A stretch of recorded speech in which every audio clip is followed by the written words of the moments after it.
Hello, all my little weirdos, and welcome back to Serial Killer Saturdays, where each week I bring you the gruesome details and facts on one of the many famous serial killers on the planet. This episode, I am bringing to you a scarce creature in the serial killing world. Let me introduce to you the Shopaholic Killer, aka the Pampered Killer, aka the Grandma Killer, aka Dana Sue Gray. Females make up 8 to 15% of all recorded serial killers. Crazy, huh?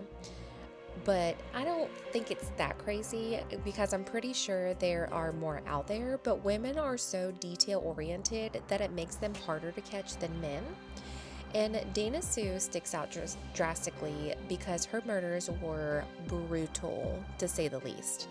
Women tend to lean towards methods such as poison or medical overdoses so they can make things look more like a natural death, but not Dana. This brute of a woman targeted little old biddies, using telephone cords to strangle them, stabbing one of her victims, and bashing in the head of another. So let's dive into her first victim and how things got all started. Norma Davis died at the hands of Dana Sue Gray at the age of 86. And I know what you're thinking, because everyone in 1994 was thinking the same thing. Why would you do this to a little old defenseless lady? Norma was actually referred to as Nana by Dana.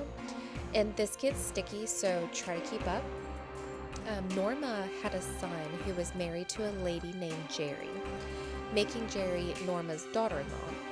So when Norma's son died, and some years later, Jerry remarried a man named Russell, but remained a caretaker for Norma after she remarried. And Jerry's new husband had a daughter named Dana Sue Gray. Hence, she was technically Norma's step-granddaughter-in-law or whatever. Norma lived in a condo that was said to be paid for by Russell and Jerry. And it was said that when Norma passed on, that condo was supposed to go to Dana. So basically, Dana just hurried the process up so she can get her condo. And she also took Norma's credit card for a little shopping spree after the deed was done. Norma Davis was murdered by Dana Sue Gray in the early afternoon on Valentine's Day in 1994. 2 weeks later, Dana struck again, killing her second victim, June Roberts, on February 28, 1994.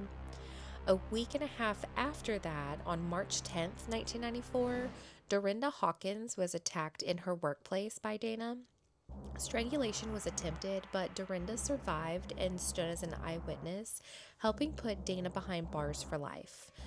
Not even a week after Dorinda, on March 16, 1994, Dana murdered Dora Beebe in her home. Dana took these ladies' lives so she could take their credit cards, their cash, their checkbook, or whatever, and go on shopping sprees to support her spending habit. Disgusting. The lead detective on this case actually gives Jerry, Norma's daughter-in-law, major credit for catching Dana Sue, because it was Jerry who went to the police after putting two and two together and realizing the killer, who was also the same lady in the two sketches made from witnesses, was her stepdaughter, Dana Sue Gray. Dana was captured just hours after her last murder on March 16, 1994, and sentenced to life without the possibility of parole. She was charged with 2 counts of murder and 1 count of attempted murder. Unfortunately, they were not able to back up the allegations of her murdering her Nana due to lack of evidence, so she copped a deal and pled guilty to the other 2 murders and attempted murder so she could avoid the death penalty. Justice was not served on that one. I say off with her head, but I at least hope she's getting beat up in prison. So that is the story of crazy Dana Sue Gray, the Grandma Killer. If you have any other serial killers you would like for me to do an episode on, drop a comment below. I am always willing to get down and dirty and do the research to tell y'all all about it.